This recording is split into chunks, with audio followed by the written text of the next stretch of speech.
Hey everyone, Liza here. Welcome to another retro episode, another one of my favorites, going all the way back to 2017. This is when we had a chance to interview Carolynn Sells. Maybe you hadn't heard of her before, but you should. She is a really, really fun woman who grew up on the Isle of Man, watched her dad race as a kid, then followed him in racing, got her license, and to this date is the only woman to have won a race on the mountain course at the Isle of Man. And of course, now she's doing commentating for them and interviewing, and she's just this lively personality with great stories. But what makes this episode very significant to me, and the reason I wanted to remaster this and bring it back to share again, is that I will be going to the Isle of Man TT and leading the Legacy Lap along with the other women of the Women Riders World Relay, and Carolynn will be joining us. So this is a bucket list event for me, and I could not be prouder to say, Carolynn is a friend now, and I'm going to ride next to her at the Isle of Man. And it all goes back to this interview when we first got to know Carolynn. So enjoy this episode.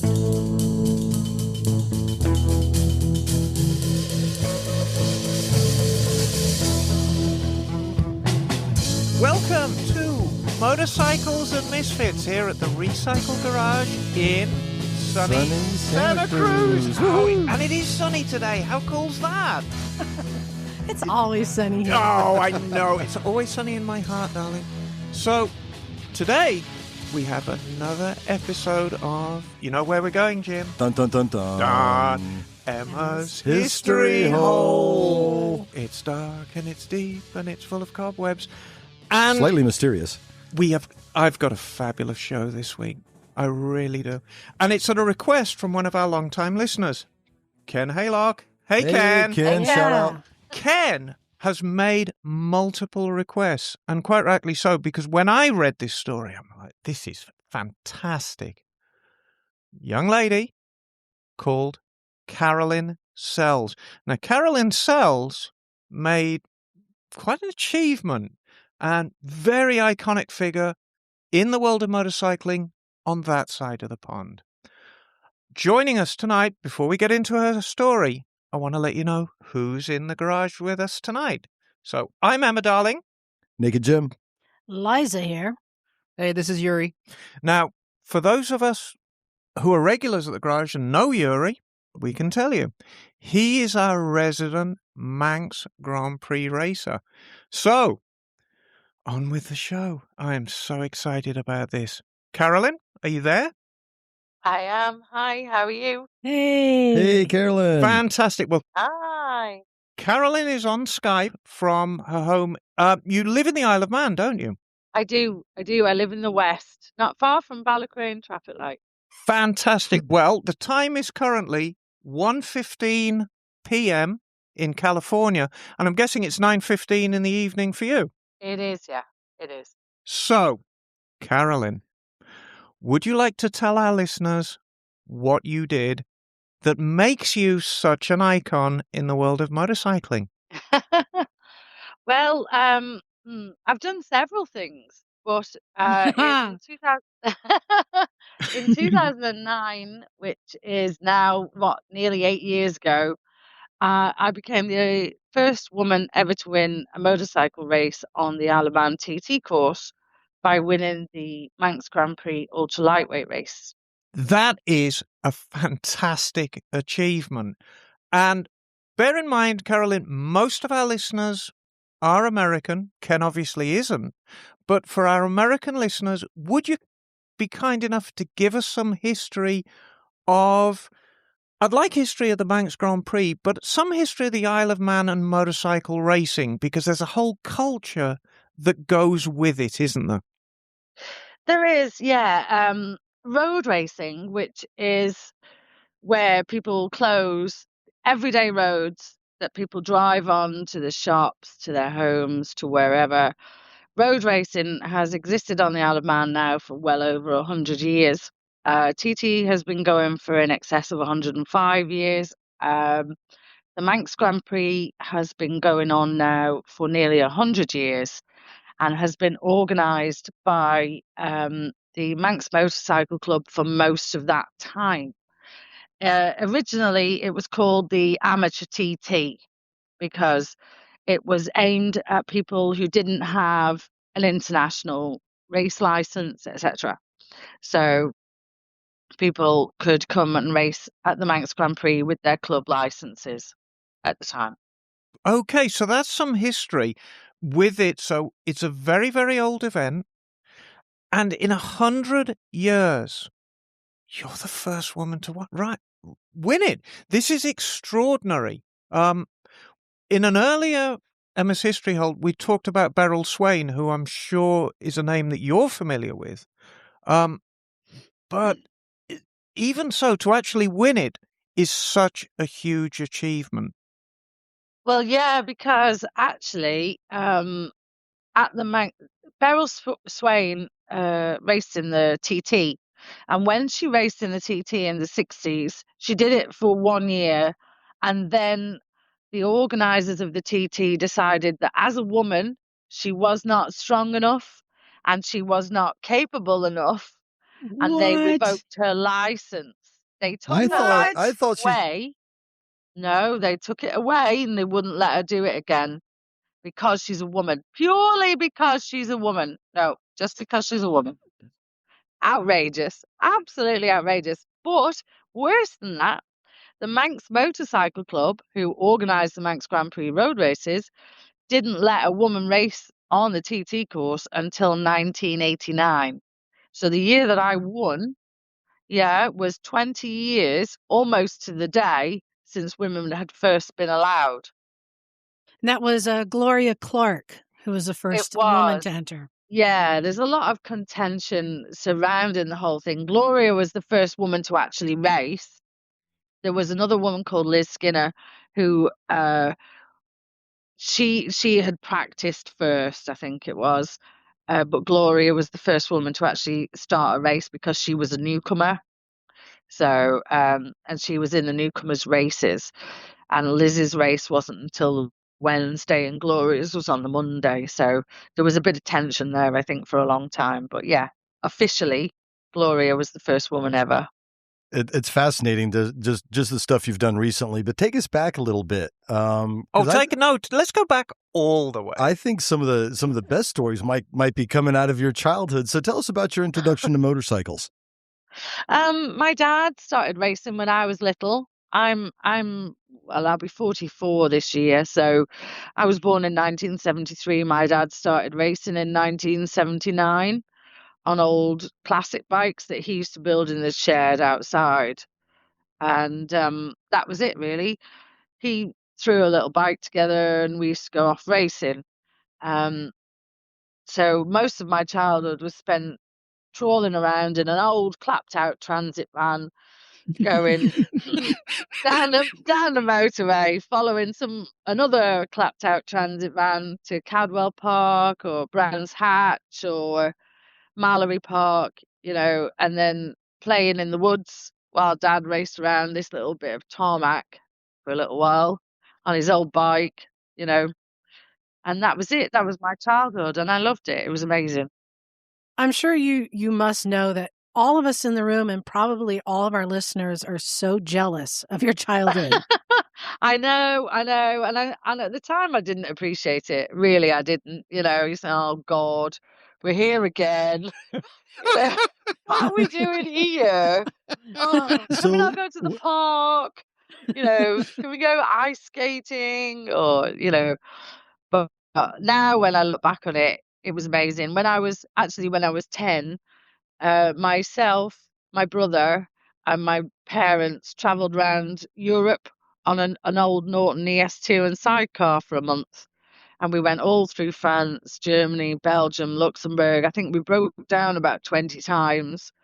But each time we broke down, another family stopped and helped us. And, at the time I hated it because I was cramped up in this little sidecar and with a tent and pans and pots and stuff banging around my head. But now when I look back at it, I think, what an amazing time, for 4 weeks. And we got all the way around Europe, got back to Dover, and the bike just expired.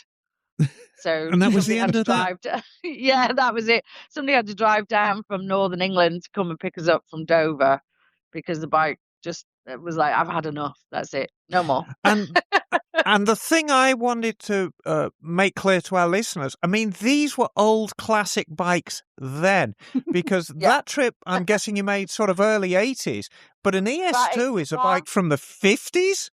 Yeah. Yeah. And my dad had built it as well from scratch. So, put it together from other bits that he found here, there, and everywhere. So Yeah. I am kind of curious. So you grew up with the racing scene, which is rad. So, but I've noticed the motorcycle racers are all cut of a little different cloth. When did you get the bug? When did you get on a bike and decide that, hey, I want to race these things? Oh, well, I don't know really. We had bikes that we used to ride in the back garden. The first time I rode the bike in the back garden, I nearly crashed into the greenhouse with everyone watching. It was like, where's the brakes? Hadn't a clue. Didn't know what I was doing. And then we used to go to my friend's farm and we'd ride bikes around his fields and just mess about and crash bikes and hurt ourselves.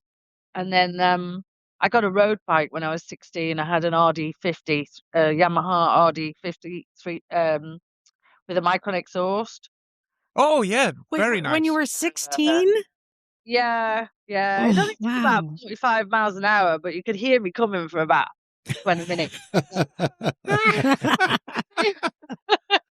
was amazing. Dad was like, yeah, she's on the way home. I can hear her. She's coming. She'll be here in 5 minutes. Yeah. Well, Carolyn, you're about 10 years younger than me. So it'll be no surprise to you that I started off on a fizzy, which is basically the cultural success. It was your RD50's dad. We actually, I think we buried one of them in my friend's farmyard because it expired. Right. I mean, riding 50cc FS1E. mopeds. Yeah, FS1E. Yeah. But Yeah. riding 50cc mopeds at 16 years old is a rite of passage for a lot of British bikers. But there's a great picture. I mean, we've been stalking your history, darling, and we found a fabulous picture taken, I guess, in your back garden. And I'm kind of guessing it's your brother. And he's on a red Kawasaki triple, and you're sitting on a beautiful RD350 LC. Oh yeah, that was Elsie. She was my dream bike. That was Elsie. That's my cousin Jason. He just bought the bike he was sat on was an old KH 250 two-stroke triple. I had one of them. Mine, yeah. Well, he bought it off me, and I bought I got the 350 LC. And that two-stroke triple was a nightmare, though. It used to flood all the time. It used to get water in through the plugs. There'd be rain. I had all the plugs covered in bits of plastic and silicone and everything, trying to stop water getting in. Did you have the problem? No. Yes. And of course, it never rains in Britain, does it, darling? It took 3 hours to get from Derbyshire to Preston one day. I think it was about 3 or 4 hours. I got caught in a thunderstorm. And it would go down onto 2 cylinders, then 1 cylinder, and then die. And it took me about 3 or 4 hours to get 50 miles or so. Nightmare. Yeah, but I love the 350. I love the 350 LC. I wish I still had that bike. And you've said that many times. I mean, that is going from a KH250 to an RD350 LC. That's kind of a step up in power. So I'm gonna kind of speculate. That was your first genuinely quick bike, I'm guessing. It was, yeah. I did a lap of the TT course in 35 minutes on open roads on that. I loved it. And I was about 21. And that was stick to the speed limits. fantastic. Well, you know that when that bike was new, and I vividly remember when they came out, it would pretty much blow the doors off anything else on the road. I mean, it was a giant killer. Yeah, and the power band kicked in. Yeah. I had, I think, right around 79 or 80, I had a 754 Honda. And my friend Clive bought himself a 350 LC. Exactly the same as yours, same color scheme, same everything. And he just would come sailing past me and make me look like I'm standing still. It's very embarrassing because I'm on a 750. And he just comes. It's a genuinely quick bike. It's a lovely bike. It is, and I mean, they're so expensive to get your hands on them now. And mine had the all-speed exhausts. I even had I had a race body kit for it as well, which I never put on it, but it would have been an amazing bike to race on the track. So I'm seeing a bit of a progression here. You know, you grow up following your dad around racing. Next thing you know, you're getting bigger and quicker bikes, actually doing some little test runs on the Isle of Man. So talk a little bit about the transition from, you know, when you got that bike and kind of how you found your way to actually racing. Well, like I said, I got my first road bike when I was 16. So from the age of 16, I was doing laps of the Isle of Man because every year we used to make the pilgrimage to the Manx Grand Prix. My dad started racing there in 1985 on his old BSA B50 it was. We used to call it Biffa. And Biffa the B50. So I like, instead of having family pets, you had family bikes with names. Yeah, we didn't have. I wasn't allowed a pet. I wasn't allowed a cat or a dog. It had to be had to have two wheels. Oh, And when they expired, you buried them in your neighbor's lawn.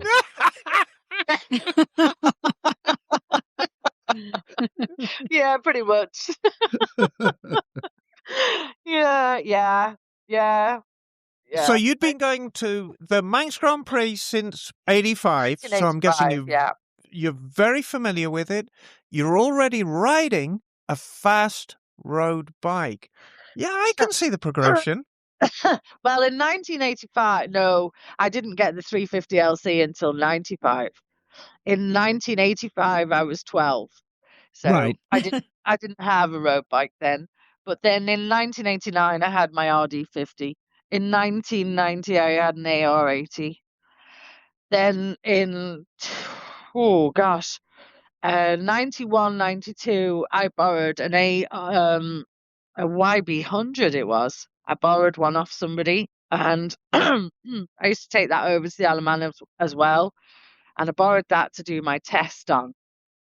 And then after that, I got the KH250.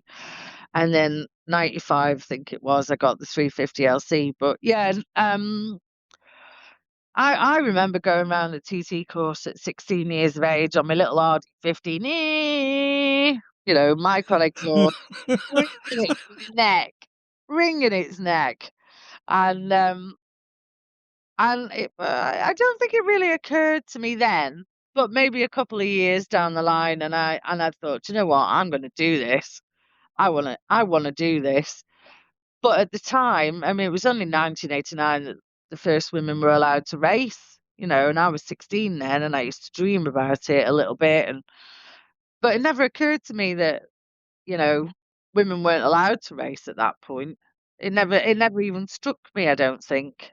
It was a little bit further down the line, and I was like, yeah, I'm going to do this. I'm going to have a go at this. And I dreamt about winning it and all the rest of it. But until you do it, you've no idea how it's going to be, how you're going to get on with it. How did you get your start in racing? I was 27 before I started racing. I when I was 16, I was all full of little dreams and stuff, and then I discovered alcohol, and I discovered going out, and I went to college, and I went to university, and that kind of took over my life for a while. And then I got a job, and I got a mortgage, and the same. Oh, it's a terrible thing. I know. Hey, my first house only cost me £30,000. It was great. Fantastic. You know what happened is Carolyn realized her life wasn't normal, and she went to go live a normal life for a while. Isn't that what happened?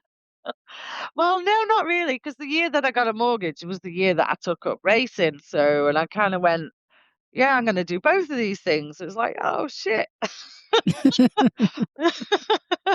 Okay, I don't make life easy for myself. So that was when I started racing, 1997, I think it was. Yeah. Oh, Oh, okay. Now, oh. had you been riding a street bike up to that point?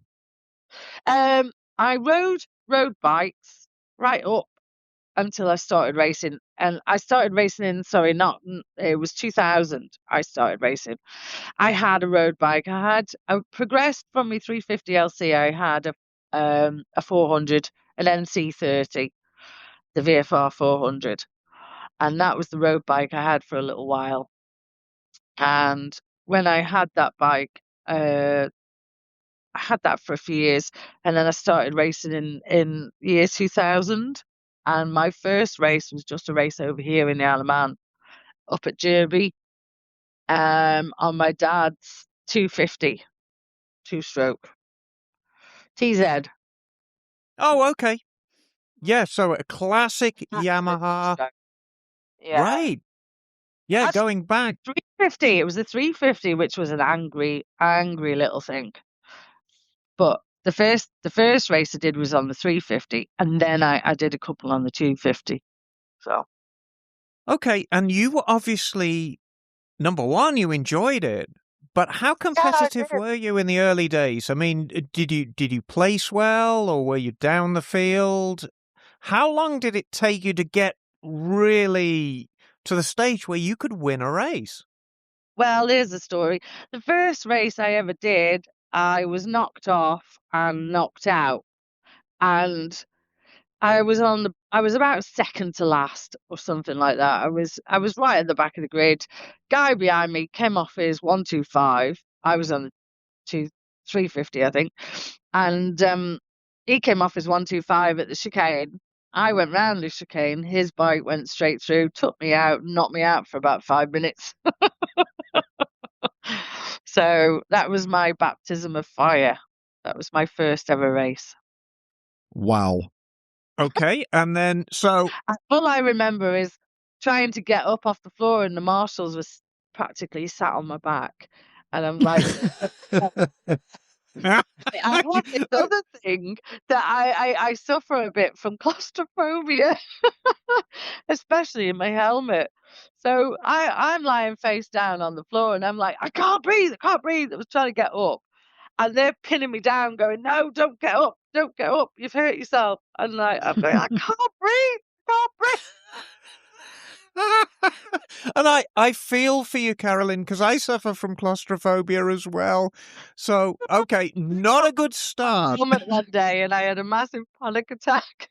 Like, let me out. So, Sorry. let's go to your second race. Did you I'm not sounding second? so professional here, am I? No, and these are the stories we love to hear because it's been a progression for you. Second race, how did you do? Second to last, didn't get knocked out. Well, I got up. This was a 2-day meeting, and actually, I also caused a little bit more controversy that day because the doctor who attended to me after me being knocked out didn't want me to race again. So I went to another doctor and I said, "Look, I'm fine. Come on, pass me fit." So he passed me fit. I was allowed to race, and the two doctors fell out, and the other one walked off the circuit. Oh, that's great. So it kind of set the pattern, really. Good. I've No. been one to conform, but yeah. So I went out the next day. I don't remember where I finished. I've no idea, but I finished, and I did it. I did it after getting knocked out and everything else as well. So I don't Be think honest, you really don't remember any of it, do you? But you know, when you get knocked off the horse, you got to get back on, haven't you? Absolutely. And you know, I'm guessing the seed was kind of planted. I mean, you from those 2 days, now you're a motorbike racer and you start getting really competitive and getting the bit between your teeth.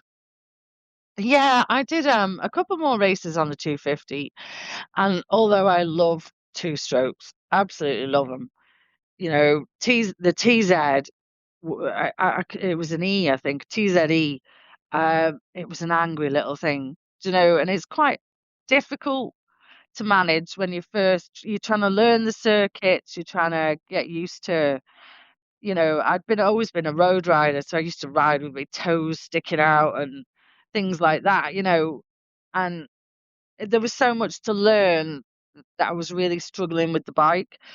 And I had the 400 on the road, so a year later, I'd only done a couple of meetings before that, but then a year later, I I did an endurance race with another girl, and she was doing it on a 400. So I said, "Yeah, I'll do that with you and see if I like the 400 on the road on the circuits because I enjoy it on the road."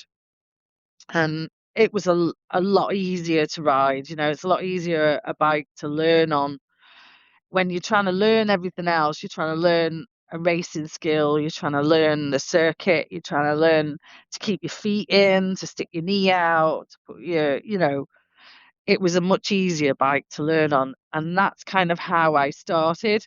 I got onto the 400s then, and although although I did have a bit of a catastrophic start on that 400, I had to start the endurance race, and when I set off, I got boxed in by two other riders, and I fell off, but I kept the throttle pinned, so I was spinning round on the floor. On this Wow. 400, That's you know. great. I got up, got back on it, and shut off. And like 2 laps later, I realized I was getting a black flag, and everybody was waving at me. I thought, "Oh shit, you know, better come in." And I You got know, we told have off. that here. We have that here. It's called a stunt show. Yeah. Yeah. No, I was naughty because I didn't get checked over before I set off again. So I had to be checked over by scrutineers and medical team and then go again. So yeah. So I got a question for you. How much of your own wrenching have you done? How much? How much what? Yeah, wrenching. Oh, well, after that, this was like, so we're talking 2001 when I started on this 400 race with this other girl and we did the endurance race. That was 2001. Then I purchased between me and my dad, we've got our hands on another 400 that year, and it was supposed to be race ready, but it wasn't. I got it, it still had like, you know, standard footrests on, it still had standard gear change on, things like that. So we worked on it. It was 2001 was the year that the TT was cancelled because of the foot and mouth disease. And that was also that year they ran a big event up at Derby Road Race in the Isle of Man. And I was prepping this bike, which was supposed to be race ready and was nowhere near.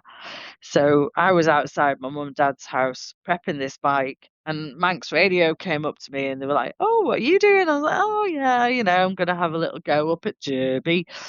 And they interviewed me while I was working on the bike. So I've always done work on my own bikes. You know, I'm not afraid to pick up a spanner, pick up a screwdriver, do whatever. I've renovated houses by myself. I've turned over motorcycles. And then I raced that bike for a while. My dad used to look after that bike. And then in 2005, I had my own VFR 400 and it needed a bit of work. I'd had a bit of problem with my sponsor at the time. And after the Manx Grand Prix in 2004, went home and I completely stripped the 400 that I had, took it down to just the frame, took the engine out, took everything out of it, took all the footrests off, the handlebars, everything. It was just a frame. And I rebuilt that bike from scratch. So I bought, you know, I had a Penske shock on it. There was a guy in America that used to sponsor me with a Penske shock. I got the I actually got the footrest hangers from America as well. I put all new handlebars. I had all the wheels redone, stripped, powder coated. I had stripped all the forks. I did everything. The only thing I didn't do was internal work on the motor. But the rest of the bike, I put new cams, new airbox, and everything on it. Completely rebuilt the bike that year in my backyard, which was probably about 4 foot square. Well, I love hearing this. I used to park the bike in my transit van that was parked on the pavement outside the front of my house. I used to park it in the van at night time, lock it all up. This is in the middle of Liverpool. And then get it out and sit on the pavement on a big piece of sponge that I used to have and work on the bike. And then I did other bits out in the backyard, but a lot of it I did out on the pavement at the front of my house. I'm so glad to hear that you're doing a lot of your own wrenching. I see something similar with Elspeth Beard and even I'm going to throw myself in there. I think we all had fathers who showed us stuff when we were young, and no one ever told us you can't do that. No. And it's so empowering, and I think it's unfortunate how many women go through life thinking that they can't do something because someone told them that they can't, or society said they can't. Absolutely. I have 3 daughters, and I tell them every day, you can do whatever you put your mind to. You can do it. You don't need anybody to help you. If you need help, I'm always here. But you can do whatever you want to do when you put your mind to it. Can they clean their room by themselves? Well, they're 5 and they're 2. The 5-year-old. Okay. Almost. She does. Because I'm like, my daughter. She's getting there. She's only 5 and she does it, Yeah, my daughter who's 18 can do anything she wants except pick up her room. Oh, I see. I have better chance of her getting her to tidy her room than tidy up downstairs, because downstairs is everybody's mess. But if she goes into her room, she'll do it for me, and she's very proud. So she's good like that. Oh, fantastic. So you wrench on your own bikes. That's great. You're on the VFR 400. How competitive was that at the time? It wasn't. It was a standard bike. Okay. It was pretty standard. It was putting out no more than about 59 brake horsepower. Now, that's the bike I did for the first 3 years at the Manx. 2003 was my newcomers year, and I finished 4th in the newcomers race. I missed out on a podium, not by a huge amount, but the guy that won the race broke all the records, broke everything, just shattered them. And no one had ever heard of him before, and he never came back again. And I was like, you bastard. Do you know what I mean? Why did Yeah, that ain't fair. the year that I started, why couldn't he do it the year before or the year after? Do you know what I mean? Because any other year, I would have been on the podium. If you put my time into any year before that, and probably several after, I would have been on the podium first time out. And he came and he did one race. No, he did 2 races. He did the newcomers ultra lightweight and he did the ultra lightweight, and he won them both by a mile. And then he never came back again. So Stuart was his name. I've never met him. I've spoken to him online, and I told him the same thing I told you. You bastard. Do you call him once a year just to tell him that? I'm like, you bastard. Why did you have to choose that year? Do you know what I mean? Oh, that's funny. So a lot of our listeners do racing on track days at the weekend, and here in America it's almost always on a racing course. I mean, not an hour from where we are, we've got one of the best motorcycle race courses in the world, Laguna Seca. Could you describe the Isle of Man course? Because there's nothing like it in the world. No, there isn't. No, there isn't. Even the Ulster Grand Prix, the Northwest 200, not a patch. It's just doesn't come close. The TT course, it's in many ways it's indescribable, but Have a go. If anybody, I'll try. If anybody in America can envisage, like Kurt Michael Village, you know, you've got 200-year-old cottages either side of the road, probably less than 20 feet apart, and you're hurtling down through the middle of it. There's a big bump in the middle. So you drop down in the middle and then you come back up and it's flat out through a little S shape and absolutely pinned to the stop. And all you can hear is the whine of the bike echoing off the houses either side of the house. It's just, for me, that's one of the places where you really feel the sensation of speed because you've just got these little houses whizzing past your head at a phenomenal mile an hour. The noise is phenomenal. And then you've got trees, you've got banks, you've got hedges. You're aiming at hedges, you're aiming at houses because you know that when you come over the rise, if you aim at the house, then the road will open up in front of you and you'll have a clear road. And, to most people, that sounds bonkers. Aim at that house there. What do you mean, aim at that house there? you know? Crazy? Yuri, is there anything you'd like to add to this?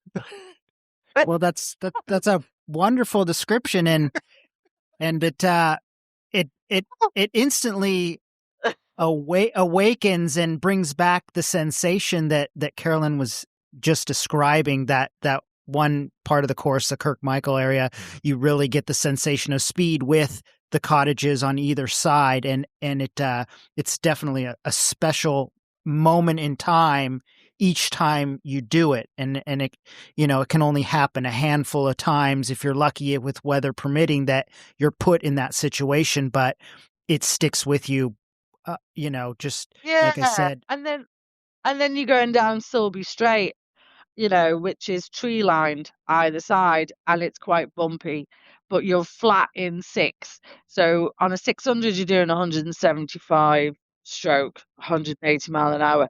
On a Fireblade or a Superbike, you're doing 200 mile an hour. And all you can see is this tiny little dot of light at the end, and everything else is just whizzing past. Well, and how long is one lap? Well, for the TT Superbikes, it's 17 minutes. Oh, actually, sorry, Michael Dunlop did it in 16:58. For me, it's 20 minutes. I think I did it in bang on 20 minutes on the 600. I did it in 21 minutes on the 400, which is 108 mile an hour.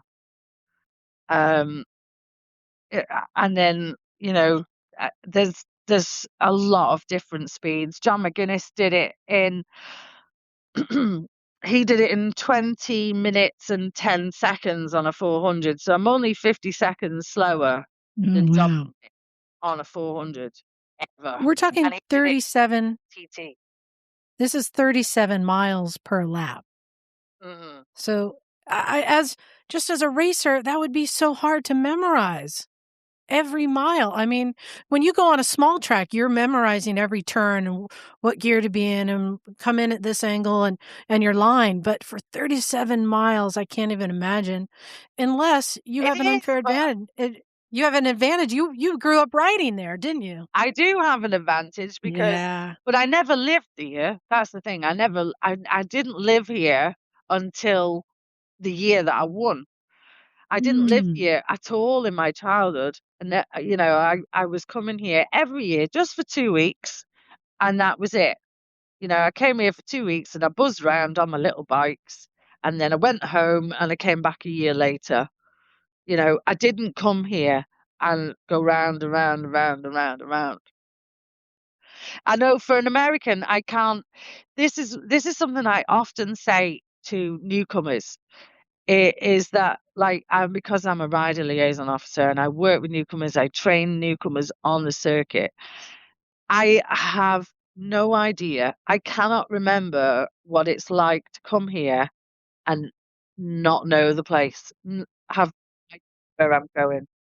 Here's a good segue, I think. Yuri, how many practice laps did you get the first time at Isle of Man before your race? That year we ended up with 4 because of weather. I had 1 lead lap and 3 practice laps. 3 practice laps total. So a little bit different. Very it's bonkers. To me, that's bonkers, because I'd done so many laps on little road bikes that used to take me an hour and a half to do a lap, So you get to see the scenery, you get to look around, you get to see everything that's going on around you, all the little landmarks. And okay, you're not getting them at the same speed as the racer is, but you're mapping it all. You're looking at it all. And for me, to think about somebody that comes over from America, has not seen the place for ever, probably for some people, or has only seen it on the TT game, or has seen it maybe once and then been home for 6 months before they've come back again. I have so much admiration for anybody that can come and do it from that and do 4 laps of practice and then go out and race. That's a big gap. That's a big gap for anybody. I'm just curious. What was it like? What was the island? What was the gossip on the island about this crazy American bringing a dirt bike over? Was there much chatter about that? There was, yeah, and I was like, what the fuck? Am I allowed to say that? Yes, absolutely. We encourage it. WTF in capitals. Is he crazy? What was the first rumor you heard about this? Yeah, I mean, I think after that, the Manx Motorcycle Club wrote something into the regulations that meant that bike couldn't really come back again, because it probably wasn't a great place to start, really. I mean, how does Yuri feel about it? I wouldn't have ever done it like that, but how does Yuri feel?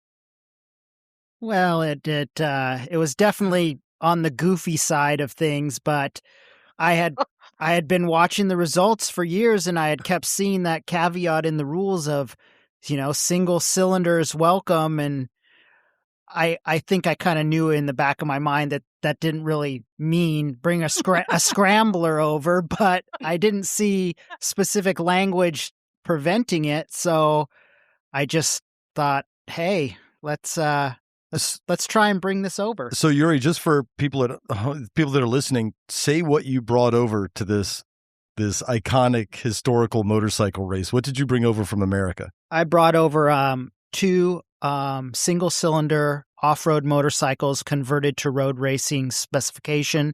One was a Yamaha YZ450 and the other was a WR 450 Yamaha, both 2008s.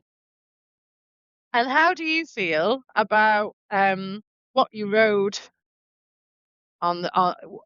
Would you go back on one of the single cylinders, or do you prefer what you did in subsequent years? Well, I think that the outcome that happened in 2015 was positive, even though it was highly stressful on me, and it took 4 years of my life to plan it out and to actually, from planning it to actually making it a reality was super difficult. I don't think it's something I'd want to put myself through again, but the results of the 2016 lightweight Manx Grand Prix with Mr. Sells' lap speed and what he had brought to the island, a single cylinder 4-stroke motorcycle, but in a Grand Prix chassis. Yeah, but it was I mean, it was definitely purpose built and a highly sharpened piece of equipment. I think that Mr. Sale had a lot of time on the island too, but that takes nothing away from what he accomplished and the speeds he went.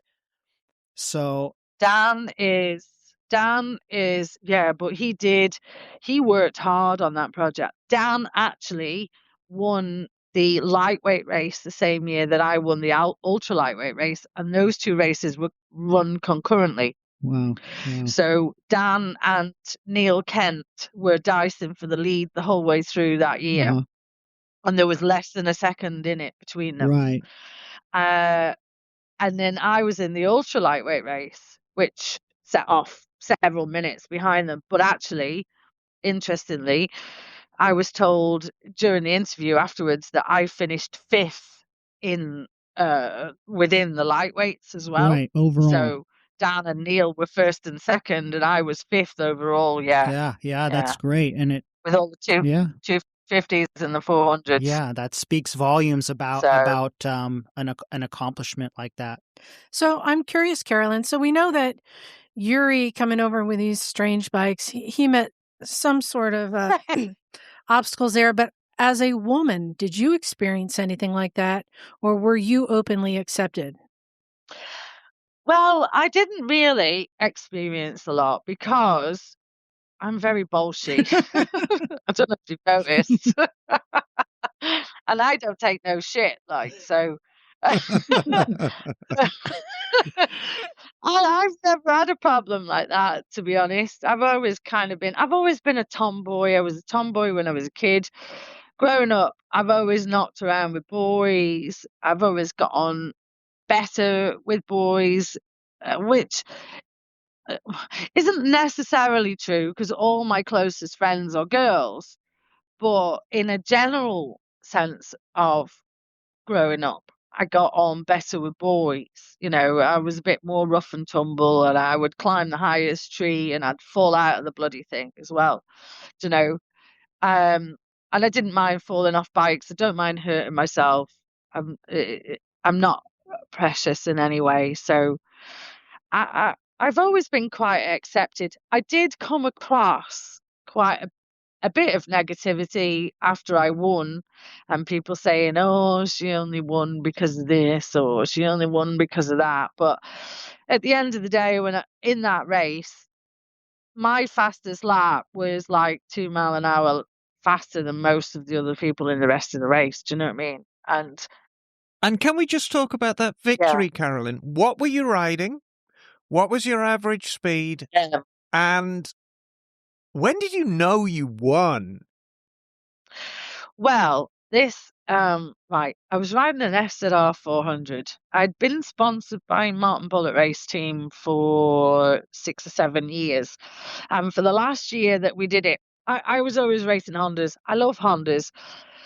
I had NC35, NC30, and then I had an NC35. But the trouble with the Hondas is that you can't get them quick enough. It's quite hard to get them as quick as the FZR. So, the FZR definitely has the overall speed on them. So, I stuck with Hondas for a few years, and then my sponsor and another guy got together and said, "Listen, we need to put her on a faster bike because she can win this." And this all happened behind my back. And then they came to me and they said, "This is the proposal we've got for you." And I was like, "Right, okay." And the guy had 3 different FZRs for me to try. And I tried the first 2 and I was just like, "No, I don't like them. I just can't get on with them at all." And I tried the 3rd one, which had actually been built by a guy called Darren Slew, who used to race it in the TT. And I think he did quite well. He finished 4th or 5th in the TT on it. He also raced it at the Southern 100, and it holds the lap record around the Southern 100. And I raced that and I thought, "Oh yeah, you know, this one's better." It wasn't as comfortable as the Honda at all. So there was definitely something there. So we worked on it, and then we brought it to the Manx, and I spent all practice week fine tuning it, raising the seat height, changing the steering damper, lowering the front ride height, changing the suspension settings, fuel mapping it. And we had it working really well by the end of practice week. And we had it that we were only using about 5.25 litres of fuel a lap. And it had a 23 litre tank on it. So we talked within the team, and it was like, well, you've got 23 litres, you're only using 21 tops, 21, 22. It's up to you. You can go out and you can do all 4 laps. You can go out, you can do a splash and daff on the first lap or the third lap, whatever you want to do, it's up to you. And we got the bike so well tuned for the race that I went out and I was so comfortable. Even going into Quarter Bridge on the first lap with 23 litres of fuel on board, which is very heavy. And the first lap was quite slow. It was quite measured, if you like. And after the first lap, the bike started picking up and I got comfortable with the way that it was riding. And I just thought, you know what? I don't need to come in for a pit stop. I've had pit stops before where I've nearly fallen off in the pits or someone's banged into me in the pits. And I thought, I don't need that. I don't need that thrown into it. So I'm going to keep on going. I'm going to hope to God, to whatever, that it makes the race. So I did 4 laps. And I knew at the end of lap 2. At the end of lap 1, I was in 6th. And at the end of lap 2, I was in 3rd. And the bike was getting faster because I was using the fuel. And I had to remind myself, you're not going in for a pit stop. Don't go in for a pit stop. Don't pull in. And I went through and I could just see, I could almost see everyone looking at me in the pits going, what's she doing? Where's she going? And my mum was sitting in the grandstand and my dad had actually started the race with me and I passed him on the first lap up on the mountain. Okay, wait. Can we just discuss how did that feel? Sayonara, Dad. Yeah. Ta-da! See you later. He was on a 250 and he started about a minute and a half ahead of me as well. And I passed him on the mountain. But I did resist the urge to wave. I passed him at Bungalow Bridge, so it's like flat out in 5th. So I better not. And then that was at the end of the first lap, and he was on a little Honda RS 250, and it was very, very windy. It was very, very windy up on the mountain. We had standing water at Glen Helen, at Handley's. We had rain at Parliament Square. We had every weather practically that you could throw at us in that race. So my dad had had enough and he retired on lap 2. And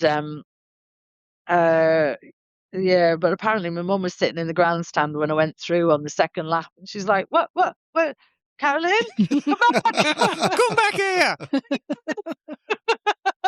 What's she doing? What's she doing? And everyone's like, oh, I think Carolynn's forgotten to come in. But I did have the opportunity to stop at the end of lap 2. The end of lap 3. But so I knew really on lap 3 that I was in the lead because everyone was started to go mad. They were all like, every time I come through Quarter Bridge, Braddon Bridge, all the rest of it, everyone's jumping up, going, whoa! I think they were all going, Carolynn, what are you doing? You've forgotten to stop. But you got it. I'm like, don't you worry, I've got this sussed. So, yeah. And I just had blind faith, to be honest, because I knew that we'd been doing so well with all the fuel consumption and everything else in practice. I'd got the bike working exactly as I wanted to work. Everything was flowing. Everything was going really well. And I was just like, I'm really enjoying this. I'm really enjoying this. And then everyone starts to jump up because you're coming through first and they know that you haven't stopped. So all the anticipation around the circuit, I could feel it.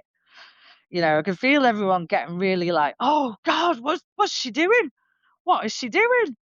And I was like, and I just buzzed off it really, and I just, even though it was wet in places, it was raining in places, we had high winds, all of which meant that my fuel consumption was higher than it had been before. I just still thought, I can do this. and I'm going to do it. And you did it. And that's what I did. And you did it. I did. Yeah. And I did it with enough time. I did it with enough time to have stopped I could have stopped for a splash and dash on lap 3. I could have stopped for a full pit stop on lap 2 because I won by over a minute and 2 seconds. That is amazing. A pit stop only takes like 40 to 50 seconds on a 400, something like that. So I could have won it anyway, but I just took out all the anomalies. Just thought, I don't need that. Right. Don't need that. I'm gonna go for it. And you know, Carolyn, no matter what happens from this point forward, it doesn't matter who wins, who does. All roads lead back to you. You're the first. And so your place in history is assured. Isn't that a great feeling? It is. I forget about it now, though. And then someone like yourselves brings me up and has a chat with me about it. I think, oh, I want to get all excited again. Well, you should. It's an incredible achievement. And I like the fact, I'm guessing you don't race anymore because you have small children. I understand that. But you've stayed with motorcycling. And you're going to spend the rest of your life involved with bikes, aren't you? I miss the one thing I miss is going fast on a bike around here, but I can't do it. I can't have a road bike because I'll probably go to Handley's and go flat stick through it. Do you know what I mean? A tractor coming or something. Do you know? I can't do it, and it's not fair. So your role now with the Manx, you said you advise new riders. Do you take them out on the track and show them how? I do. So you do get out there still. Yeah, I do. And I mean, I one of the reasons that I was asked to be a rider liaison was because I was doing so much of this before I won, because I've always been so passionate about the Manx Grand Prix. I grew up with it. You know, I first came here at the age of 12. I'm 44 in a couple of months, and it's been with me all that time. It is one of the biggest and bestest, most influential, amazing things that's ever been part of my life in that time. And I want other people to enjoy that. I want other people to experience that. I don't want people to come here and be afraid of it, not know what they're doing. You know, I want to give them as much advice and as much help as I can. And I've always done that. And that's why I was asked to be a rider liaison. And I'll do that for as long as I can, to be honest, because I want it to continue. I want to preserve it. I want people to keep on coming to it. And I don't want anyone to stop it from ever happening. That's awesome. And since we've been talking almost an hour, I want to make sure, Yuri, do you have any more questions for Carolyn? Carolyn, I had a question for you. Where we live and are recording this in our studio, we're close to the epicenter of technology here in the United States. And one of the things that computer people talk about here is a word called bandwidth. And what it refers to is how much time you can devote to each one of your passions in your life, be it work, play, family life. And seeing as you were a newcomer in 2003 and to your win in 2009, that's 5 seasons in between those two events. When you would go home, beginning with the 2003 event, you went home. How much bandwidth did thinking about the next year consume your mind and your time? Did it taper off? Did it just increase over time? Did you have to focus on other things at home, or did it really weigh on you each time you went home thinking about how you're going to return and what you could do better? Yeah, I think I was on a massive come down for about 2 to 3 weeks after the Manx. First year I did it, I went home I did not want to be at home. I did not want to go to work. I did not want to do anything apart from go back to the Isle of Man and ride motorcycles as fast as I could around the TT course. And I was just mega depressed for weeks. I just didn't want to be normal. I didn't want a normal life. I wanted to go back, and that was like, it was just, I'd never experienced anything like it. It was just bizarre, and every time I closed my eyes, all I could see was the TT course. And because I did quite well as well, it was just living off that moment all the time, and then the aim was to get back. So bandwidth, I would say a good 75 to 80%.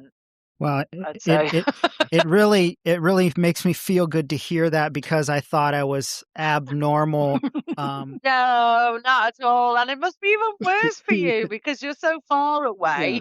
You can't just jump. When I was living in Liverpool, and at the time it was only £22 to jump on the boat to Liverpool, to the Isle of Man and back.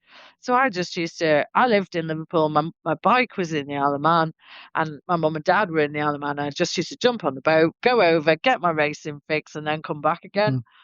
Whereas you can't do that. No, it's a little bit more of a journey. It's very difficult to try and separate the feelings generated from the event and focus on work and all the things needed to prepare for another run. So I still do it now. What is it? It was 2009. It's 7.5 years since I won, and I still have nights when I close my eyes and all I can do is visualize my way around the TT course and wish I was riding again. Boy, it's almost like a blessing and a curse. Because I've tried it. Yeah, it is, because I've tried it. I've done a couple of races since I had the kids, and I spent the whole time thinking, "Don't knock me off, keep away, get away from me." Like, it's just a nightmare. It's a nightmare. I know, because the last thing I need is to look after 3 small children with a bloody broken arm or a broken leg, or right. And it's changed it's changed everything. I can't do it anymore. I wish I could. Right. Carolynn, I love listening to the stories you tell, and I love listening to the stories that Yuri's told.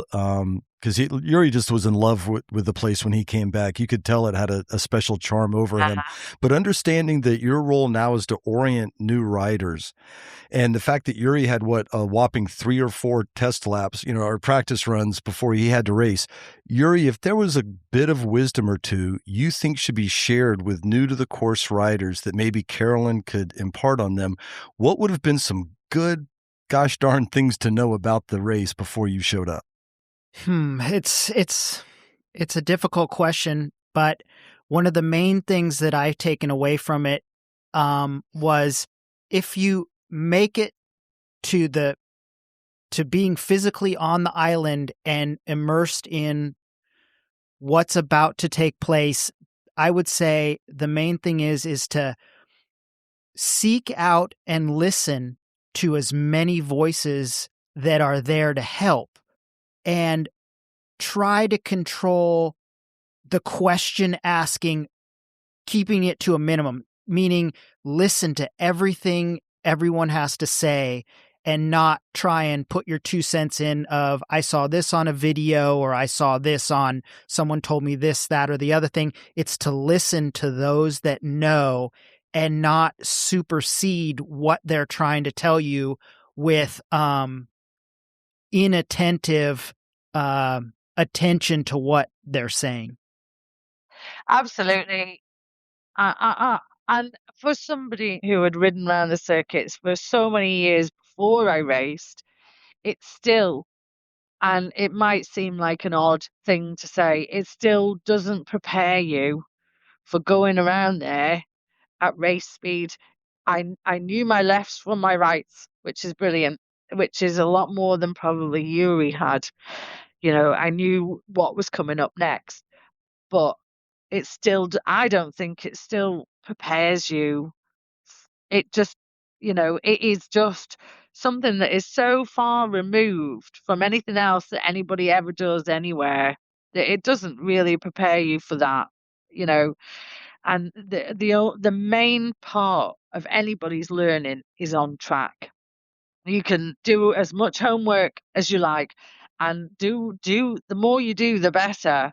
But the biggest thing is being on track, really, isn't it? Wouldn't you say, Yuri? It certainly is. And even though this is a very minute and obscure detail, one of the things that I had to wait for was coming to the island and literally putting my hand on the pavement in certain spots on the track, so I knew what the pavement was actually made of and how the texture of it would be compared to what I was used to. Just a small thing like that, which sounds so just like a non-issue. It took things like that to make things come together. Just feeling the pavement and the earth there. Yeah. So, it's a strange situation to be in, and it's important that a clear head is definitely needed in order to absorb what it is that you need to absorb to make a good go of it. Absolutely. Yeah. Which is why I always recommend that people come on a bike they're familiar with and stick to one bike in the first year, because that way they don't have to think about the bike. They're purely thinking about where they're going and what they're doing. Do you know what I mean? Yeah. Because they know the bike already. Don't come on a bike you're not familiar with, because then you've got to learn the bike and the circuit. Right. And come on a bike you're familiar with, and then you can concentrate on the circuit. Right. Hey, Karen, I'll tell you what I'm really impressed with the Manx. It seems like it's this community, this club. And for somebody like yourself who grew up attending races and then you achieved, winning a race, and now you're still participating, it sounds like something that is really a special type of race, because there's so many ways to be a part of it, and you've managed through your entire life to be a part of it in many different facets. I've done every bit. Yeah, I've done every bit. I've been the daughter. My other half raced in the TT, so I've been the daughter, the fiance, the mother, the organizer. I've done everything. And it is, road racing is a community. People, in circuit racing, nobody wants to tell anybody anything because they might do better than they do, or they might nick their idea, or they might fucking, bounce them off the line on the circuit. But in road racing, it's different. Everybody wants each other to do it safely and do it well, and everybody will give each other help in as many ways as they can possibly do it. And so it's a community. Do you know what I mean? It isn't just a pastime. It's a community. It's a lifetime. It's a life sport. It's fantastic. I'm going to wrap this up now, Carolyn. Couple of things I'd like to say to you. Okay. You're an iconic woman. You're an iconic racer. Many years ago in California, we used to have this show on public TV called California Gold. And California, you remember that show, Jim? California Gold was the best that California had to offer. And you're motorcycling gold. You were absolutely, what you've done and what you represent and what you're doing now represents absolutely the best that motorcycling has to offer. It's fantastic. Thank you so much for spending time to talk to us, because it's kind of getting late right now, isn't it? I know. I was just going to say thank you, because I could sit here and talk all night, to be honest. Will you come back and talk to us again? I really enjoy myself, so I will. Yeah, I would love to. I would love to. Absolutely. I have family in Utah, so I must make my way over at some point. We've got some good riding. Yeah, if you ever want to come to California, we'd make you very welcome. We have got some great riding here, and we got Laguna Seca. Well, forget that. Yuri will take her. I know. Yuri will take her canyon carving through the redwoods on a supermoto. On a supermoto. Oh, cool. Carolynn, it's been an absolute it's been pleasure. brilliant. Thank you so much. You take care now. All right, have a good one. Thanks again. Thank you, Carolynn. Oh, thank you. Thank you very much. Cool. All right. Bye. Well, that was an awesome interview. That was so amazing of Carolynn to do that. And again, thanks to Ken Haylock for suggesting her. Absolutely. And what an iconic figure. I mean, I love the fact she's this crowning achievement, the first woman to win a race on the Isle of Man. That's beyond amazing. And the fact that she's still a part of it. And I'm so jealous of her life. The life she was born into. You should be jealous. I think we're all a little bit jealous, but what a kind and generous person. Great stories, and you could tell we just scratched the surface, but that was a lot of fun. But I've said it before, and I'm going to say it again. The world of motorcycling, you get the best fucking people. Right? Totally. I know. Well, yes. And thanks to Yuri for coming by, because Yuri, another really cool dude, stand-up guy. We love Yuri, and it was kind of fun, the juxtaposition between the two. And very smartly dressed today. Oh, God, he was so well groomed. I'm so jealous of him. I knew that Do was you coming. think he dyes his hair? I used to think that he permed his hair, but he doesn't. No, he's got to have some product in there. No, he's just a stud. No, Yeah, his hair's jet black. He's well put together. He's very well put together. He's extremely handsome. So I'm just going to say again, thank you everyone for listening and making it this far. And I hope you're enjoying Emma's History Hole, this new segment that we're doing, that we're really able to go out there in the world and find amazing people. And now we found some people who aren't dead, which is even better. We got to talk to them. If I could find a way to bring people back from the grave to interview us, I mean, I would, but we're going to have to stick with the last one. Let's go record on their grave. Seance. Ooh, at midnight. Brilliant. Oh, yeah. Let's start making a list of dead bikers. Oh, Evel Knievel. There you go. Yeah. Let's go do a recording on Evel Knievel's plot. I think that would be amazing. So for any of our listeners, if you have somebody you think is amazing and the world needs to know about, and you want us to share that information, then why don't you contact us? And the way you do that is if you go to motorcyclesandmisfits.com. From there, you'll find a link to our Gmail, recyclemotorcyclegarage@gmail.com. Send us a message, or you can call and leave us a voicemail. That number is listed there. You can also find the links to Facebook, Instagram, Patreon, everything you need right there. So just going down to motorcyclesandmisfits.com. On that note, I think we're ready to get out of here. Small reminder, guys, buy a calendar. March will be your favorite month. Exactly. All right. Thank you. Thanks again for listening. This is Liza. Emma, darling. Naked Jim. And let's get out of here. Cool.